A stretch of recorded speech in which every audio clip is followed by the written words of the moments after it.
Buenas tardes, hermanos. Aprovechando este inicio del tiempo de Cuaresma, vamos a hablar un poquito de lo que significa a nivel muy general, porque tampoco es que tengamos la oportunidad de hacer unos ejercicios espirituales cuaresmales aquí, en una homilía dominical, pero sí acercarnos un poquito al espíritu de la Cuaresma para vivirlo con intensidad a lo largo de estos días que la Iglesia nos propone como preparación para el evento de la Pascua. Y después profundizar un poco en la línea del Evangelio de Marcos, que es muy particular, en el sentido del desierto, que es el lugar propio de la tentación de Cristo, y un poco cómo Marcos quiere presentarnos el hecho de la tentación de una manera tan divergente a lo que lo hacen los demás evangelios. ¿Qué es la Cuaresma? La primera pregunta que deberíamos hacer, yo creo que todos de una u otra manera tenemos una idea de lo que significa o pretende este tiempo litúrgico en nuestra vida cristiana. Yo voy simplemente a recordar unas palabras que pronuncia el Papa Francisco precisamente en una homilía de miércoles de ceniza, intentando describir en 2 párrafos lo que debería ser la Cuaresma en nuestra vida. La describe el Papa como un tiempo para desenmascarar las tentaciones. Tiempo para desenmascarar las tentaciones. Detente, dice el Papa, deja esa obligación de vivir acelerado, que dispersa, que divide, y que termina destruyendo el tiempo de la familia, el tiempo de la amistad, el tiempo de los hijos, el tiempo de los abuelos, el tiempo de la gratuidad, el tiempo de Dios. La Cuaresma, nos dice el Papa, es un tiempo para detenernos, para calmarnos, para dejar ese ritmo, esa vorágine de nuestro quehacer de cada día. Y termina diciendo el Papa, detente un poco delante de la necesidad de aparecer, ese disfraz del que en otras ocasiones hemos hablado, de ser visto por todos, de estar continuamente en una cartelera que hace olvidar el valor de la intimidad y del recogimiento.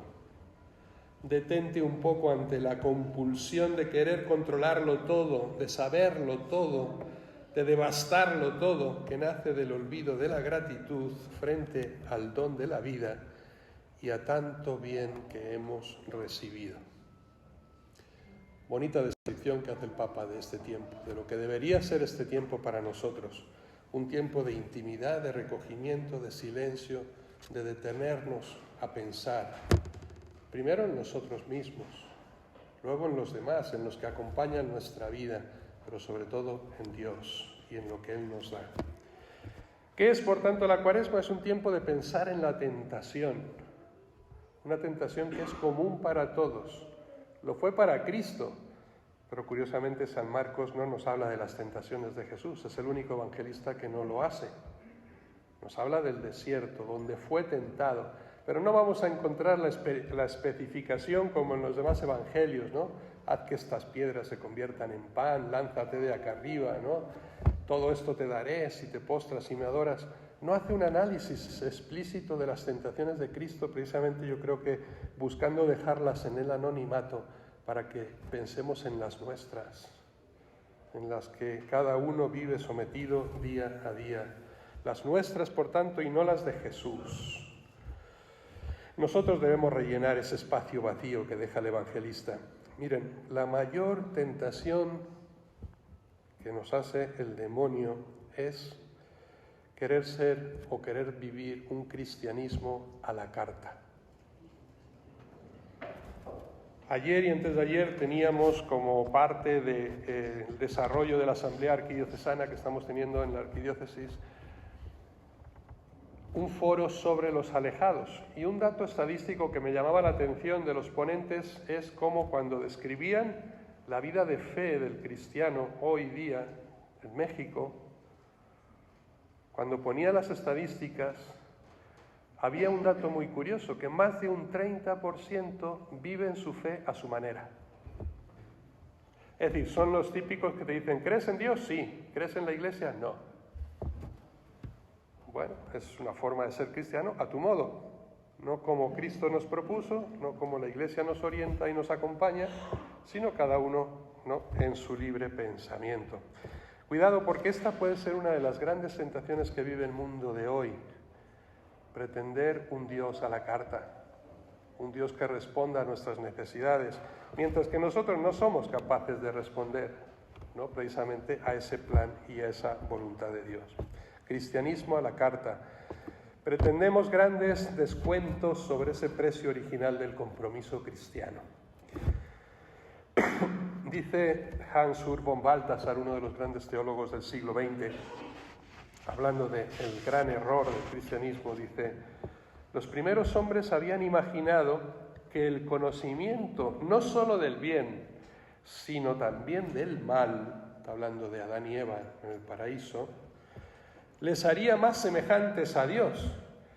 Pero quien quiere penetrar, fíjense en esta expresión de von Balthasar, quien quiere penetrar las profundidades de Satanás pierde el gusto y el conocimiento por el bien. Nos aparta definitivamente, ¿no?, el demonio del bien y de la verdad, obviamente con engaño. Termina diciendo Balthasar, y como el bien es la verdad y el mal es la mentira, el hombre pecador se abisma en una ignorancia cada vez más profunda. Tentación. El gran éxito del demonio hoy día en nuestra sociedad es que hayamos perdido el sentido de pecado. Pasar desapercibido, que pensemos que no existe y que por tanto no nos puede hacer nada, cuando en el fondo nos está destruyendo. Resumen de las tentaciones de Cristo, por tanto, que nos propone el Evangelio: la desobediencia, yo la resumiría así: desobediencia a la misión divina, apartarte del plan de Dios en tu vida, incluso con una propuesta positiva, alentadora, agradable, ¿no? No había nada de malo en transformar las piedras en pan, ¿verdad? Luego lo va a hacer Jesús, la multiplicación de los panes y los peces. El tema es separarte de la voluntad de Dios. Que no lo hagas porque Dios te lo manda, sino porque te lo manda Él. Todo esto te daré si te postras y me adoras. Jesucristo se va a postrar muchísimas veces, pero no ante el demonio, ante Dios, cumpliendo siempre su plan. La desobediencia, por tanto, a la misión divina. Ninguna tentación ha sido más auténtica, más grave y más decisiva para el destino del mundo que aquella a la que el Espíritu impulsa a Jesús en el desierto. Cuidado con el engaño del demonio. Cuidado. Decía el gran Shakespeare: el demonio puede citar la Escritura según le plazca. Es decir, cristiano a la carta. Puede acomodar la palabra de Dios a sus intereses personales siempre. La provocación. Si tú eres el Hijo de Dios, ¿recuerdan? Entonces haz qué. Porque si no pongo en duda que lo seas. Es la tentación, la mentira, el engaño. Siempre la provocación, no con la verdad. El desierto, por tanto, es el lugar de tentación, pero también es la tierra de bendición. Es el lugar del encuentro con Dios. Maldición y bendición al mismo tiempo, oasis benéfico y prueba humillante. La tentación siempre presente en la vida. Miren, para profundizar un poquito más el sentido del desierto, es el lugar al que empuja el Espíritu, dice el Evangelio de Marcos, a Jesús después del bautismo. Es el lugar donde la realidad se despoja de toda apariencia y queda, por tanto, purificada de lo efímero, queda simplemente lo esencial. Ese es el desierto. Es encontrarnos con la esencialidad de nuestra vida. Por eso es tan importante que hagamos esa experiencia de desierto de vez en cuando, para entender y llegar a conocernos a nosotros mismos. El simbolismo del desierto, mire, zona inhóspita, agreste, sin nada hecho, sin caminos, sin señales, donde no se deja huella, espacio infinito que abre esa amplitud de miras, un sol sin obstáculos que penetra hasta lo profundo del ser. El caminante no puede detenerse, no puede construir ahí una casa. El hombre debe buscar siempre agua, sombra y refugio para protegerse de la intemperie. La experiencia del pueblo hebreo, ese itinerario del hombre que busca a Dios, 40 años peregrino en ese desierto, ¿no? Cuaresma, 40, recuerden, que se cuestiona sobre el sentido profundo de su vida. Esta es la pedagogía del desierto. Esta debe ser también nuestra Cuaresma. Un espacio donde se acentúa esa acción liberadora también de Dios, subrayando al mismo tiempo la presencia constante del hombre como artífice de su propio destino, porque nada te viene hecho, pero todo estás invitado a hacerlo.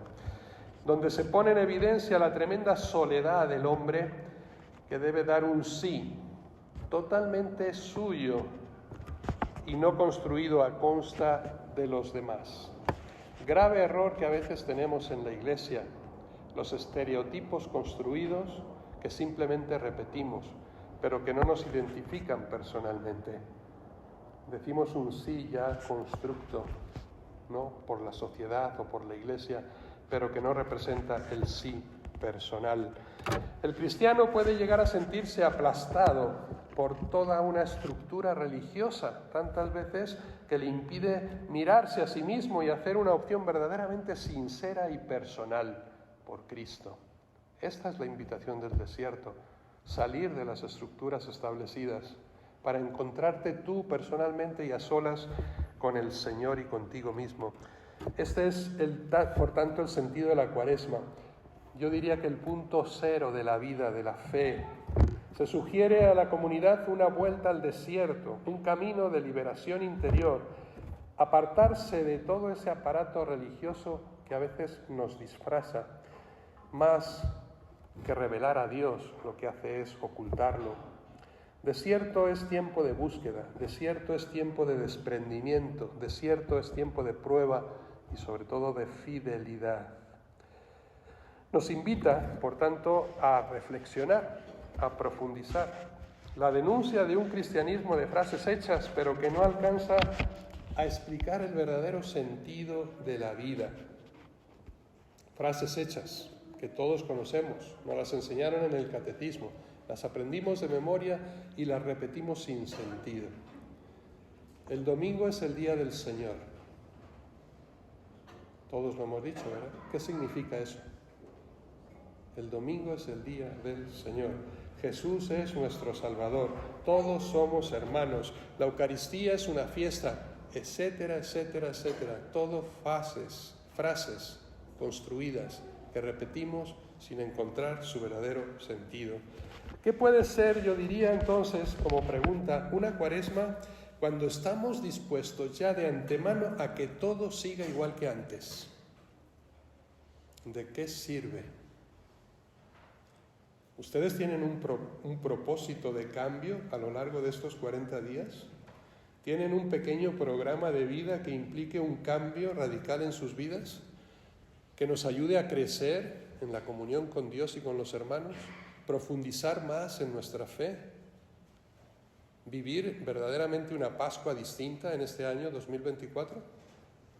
¿De qué serviría la Cuaresma si no tenemos ninguno de esos programas? Si no estamos dispuestos a que nada cambie. Estamos dispuestos a hacer ese examen sobre nuestra rutina, a abandonar esas comunidades envejecidas en su espíritu, vivir en la novedad precisamente del Espíritu Santo, en su creatividad, en su originalidad. Fariseos que no aceptaron la novedad del Espíritu, a veces nos parecemos más de lo que deberíamos a ellos. No aceptaron a Cristo porque traía novedad, porque traía cambio, y ellos querían seguir como siempre. Cuesta, ciertamente, abandonar siempre ese pasado querido y en el que nos sentimos seguros. Pero piensen un poquito en esa bienaventuranza que dice: bienaventurados los pobres en el espíritu. ¿Qué significará esta frase? Pobreza en el espíritu. ¿No será más bien una invitación a vaciarnos de nuestros esquemas para llenarnos precisamente de esa novedad de Dios. Ser pobres en el espíritu para llenarnos de la riqueza que Dios quiere infundir en nosotros día a día. Pobres de espíritu. La tentación, por tanto, es esa prueba a nuestra fidelidad, a esa popularidad a veces fácil, a usar a Dios en provecho propio, a esa postración ante el poder, a ese prestigio en lugar de cruz, ¿no? Espectacularidad. En el fondo, la Cuaresma y el desierto no es más que una invitación a la soledad. Palabra temida por muchos, soledad. ¿Se han sentido solos alguna vez? Piénsenlo. El hombre no está hecho para la soledad, pero es una invitación a vivir en profundidad una soledad humana para sentir esa constante compañía de Dios en mi vida. A veces nos cuestionan a los curas y a las monjas sobre el celibato. ¿Cómo es posible no tener una familia, una mujer, unos hijos? ¿No se siente usted solo, padre? Jamás me he sentido solo, porque tengo la compañía de quien nunca falla. Dios, Cristo, ustedes nunca fallan. Por tanto, no estamos hechos para la soledad, pero estamos invitados a vivir esa experiencia de la soledad, de alejarnos de lo que habitualmente no nos rodea. El gran Lope de Vega, a quien yo ya les he citado en varias ocasiones, ¿recuerdan la frase que hay sobre su casa, la puerta de su casa? ¿O no? Nadie ha estado ahí al lado de la Plaza Mayor de Madrid, en la casa de Lope de Vega. Dice así: parva propria magna, magna aliena parva. Latín, que significa lo poco o pequeño, si es propio, es grande. Lo grande, si es ajeno, es muy pobre. Si no me pertenece, no me sirve de nada.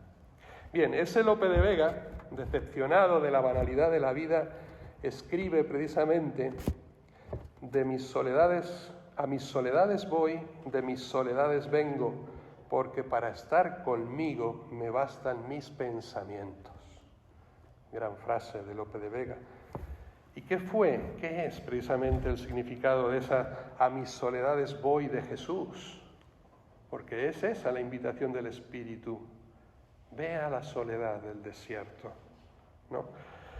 ¿Qué puede ser también para nosotros? Miren, 3 cosas. Soledad, primero, encuentro con el yo, contigo mismo, estar contigo mismo. Y para eso, dice Lope de Vega, te bastan tus propios pensamientos. Descúbrelos. Intenta averiguar quién realmente eres. Conócete a ti mismo. ¿Recuerdan esa frase? Conócete a ti mismo. Escrita en la portada del templo de Delfos en Grecia, ¿no? Conócete a ti mismo. Y decían los antiguos griegos, y luego lo proclamó Sócrates: si no eres capaz de conocerte a ti mismo, ¿cómo pretendes conocer el universo? Porque todo está en ti, y lo que no seas capaz de reconocer en ti no lo encontrarás en ningún otro sitio. Conócete a ti mismo, ¿no? Del templo de Delfos, los antiguos griegos.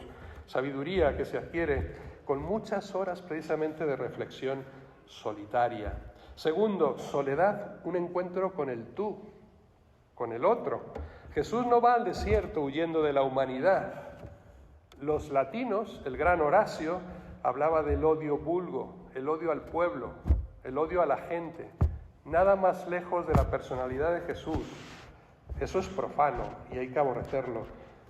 Todo lo contrario, es prepararse. El cristiano se prepara en esa soledad personal para poder después encontrarse con el otro y poder amarlo, poder amar la riqueza que hay en el otro, amar al prójimo como a ti mismo, que nos dirá después Jesús. Esa distancia del desierto puede ayudarnos a conocer mejor el valor después de cada persona.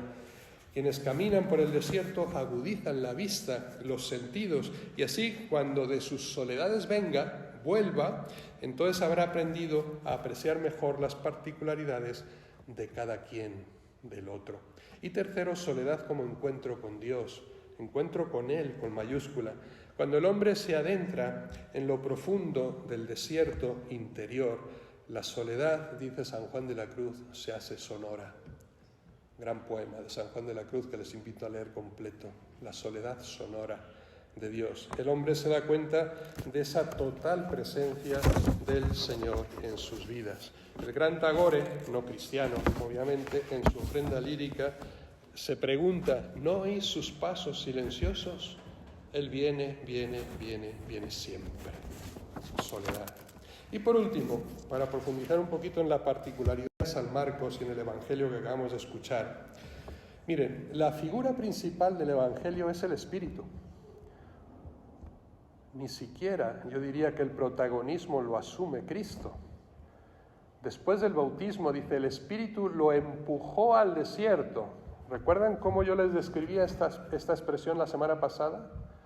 Con el leproso. Lo expulsó, lo echó, lo desarraigó. Es un verbo que utiliza San Marcos en varias ocasiones, cuando expulsa a los demonios, cuando libera al leproso de su posesión, cuando nos dice, si tu ojo te hace pecar, sácatelo y arráncalo, tíralo lejos. ¿Sí?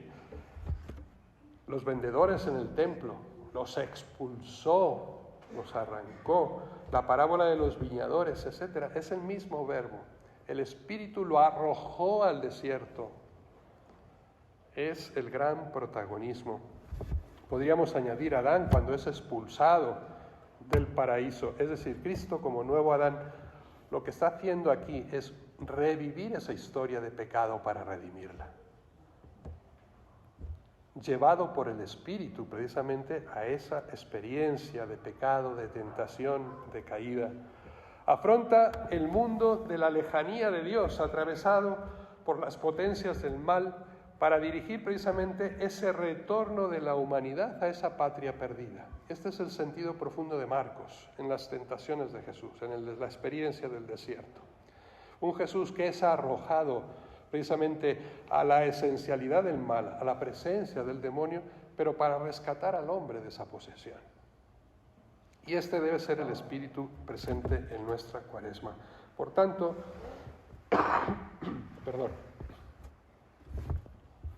el desierto como ese lugar de prueba, de lucha con Satanás, distinto muchas veces de ese lugar ideal del encuentro con Dios que vivimos en nuestros retiros espirituales.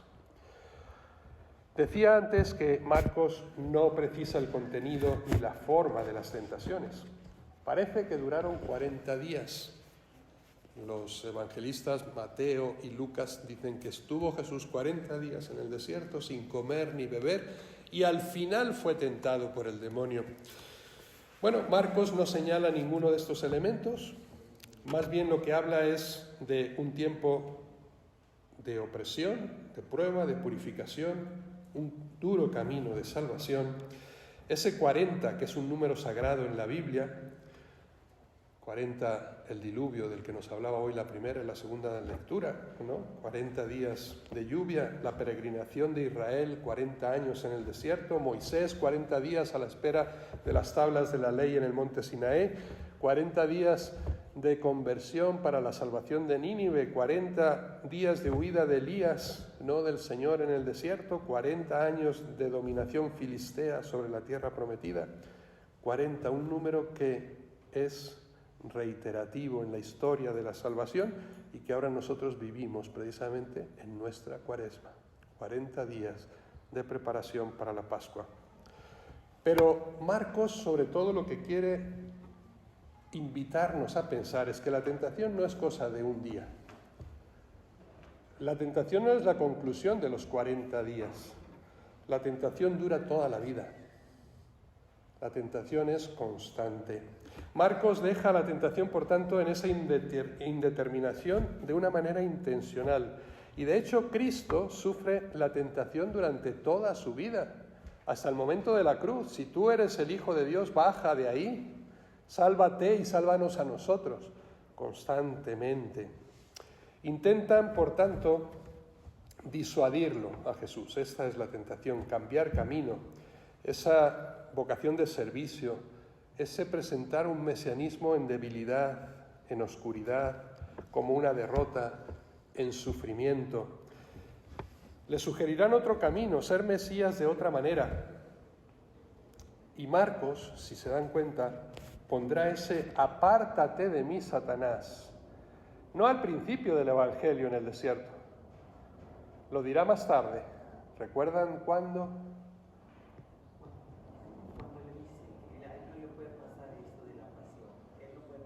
Se lo va a decir a Pedro, al más importante de los apóstoles. Aléjate de mí, Satanás. Eso no viene de Dios, eso viene del demonio. Cuando Pedro no acepta su misión de morir en la cruz. Aléjate de mí, Satanás. Es Marcos 8:33, dirigido precisamente al apóstol, a la iglesia. Miren, en la tradición hebrea, Satanás siempre acusa al hombre todos los días del año, menos uno. No sé qué tanto es nuestra cultura israelita. Para los hebreos, la fiesta más grande del año es el Yom Kippur, día de conversión, ¿no? Es el día precisamente del perdón, ¿ya? De tal manera que la expresión hebraica ha-Satán, que la cábala judía representa con el número 364, es decir, los días del año menos uno, el Yom Kippur, la gran fiesta judía, donde inicia todo, el día del perdón, el día de la reconciliación. Lamentablemente, en nuestro calendario gregoriano vendría a corresponder el día más pronto que puede caer es el 14 de septiembre, recuerden las fiestas patrias, y el día más tarde que puede caer en nuestro calendario es el 14 de octubre. Lamentablemente fue la fecha que utilizaron los terroristas de Hamás para ese grave atentado que está trayendo tanta coletilla y tantas consecuencias hoy día con la guerra palestino-israelí.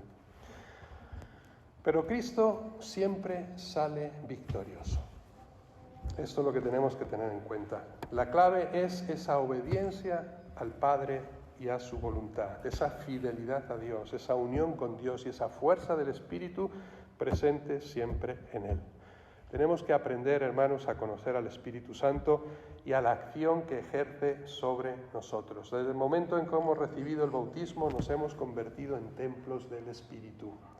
Y no hay mal que pueda acabar con esto. El poder del demonio, del infierno, no nos derrotará.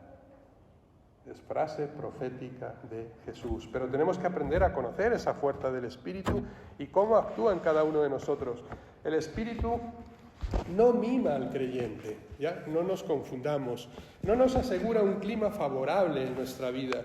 Ese soplo del Espíritu que nos empuja precisamente al encuentro del mundo, donde precisamente las potencias del mal pretenden obstaculizar el plan de Dios.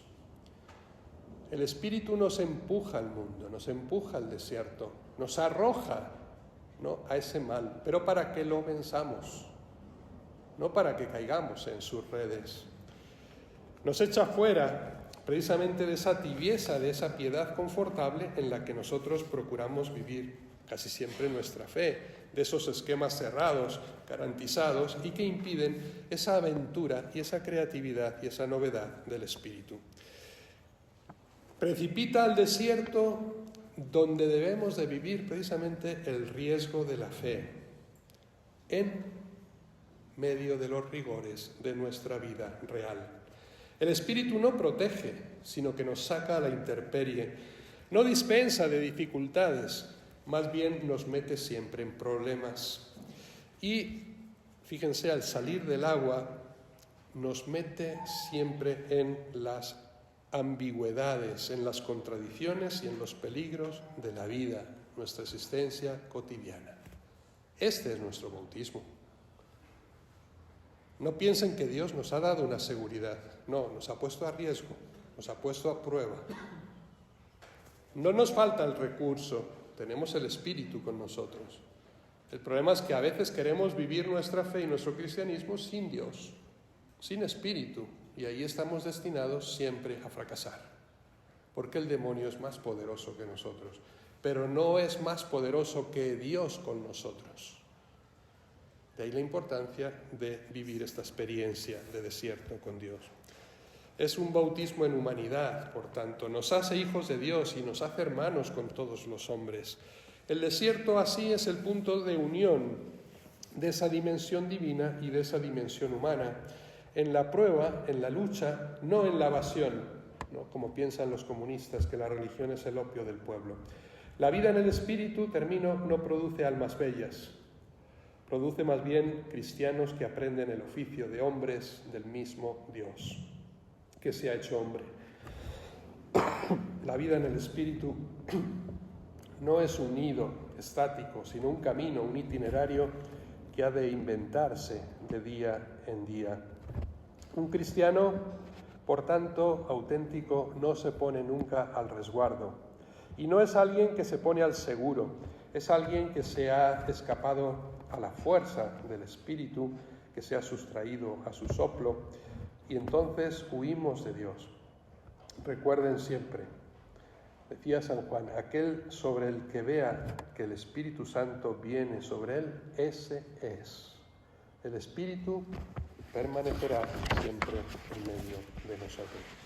Queridos hermanos, les invito a que nuestra Cuaresma sea auténtica, a que vivamos esta experiencia de desierto, de soledad, ese encuentro con ustedes mismos, ese encuentro con el prójimo y sobre todo ese encuentro con Dios.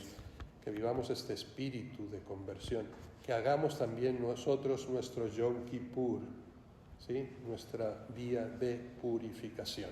Que así sea.